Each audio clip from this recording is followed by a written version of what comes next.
Timothy Bradley has weighed in on the buzz surrounding a potential clash between Vergil Ortiz Jr. and Errol Spence Jr. Ortiz, fresh off a dominant win over Israil Madrimov in Saudi Arabia, holds the WBC interim light middleweight title and is being groomed for even bigger fights. Spence, meanwhile, hasn't fought since his punishing loss to Terence Crawford 2 years ago, and questions linger about his return.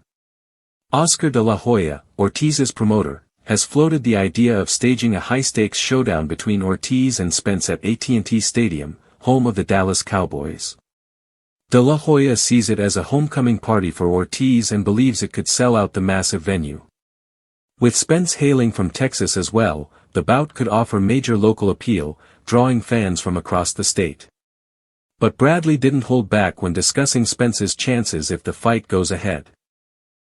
Speaking on his YouTube channel, the former world champion sent a direct message, warning Spence that Ortiz would be too much for him to handle at this stage of his career. Bradley suggested Spence is no longer the big fish and claimed that a fight with Ortiz without a proper tune-up would end badly.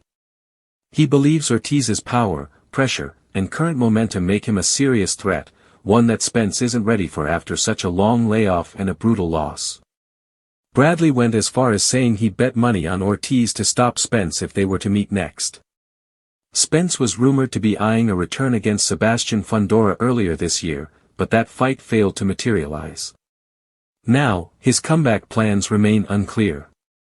Ortiz, meanwhile, is in the mix for several big-name opponents, including a possible bout with rising star Jaron "Boots" Ennis.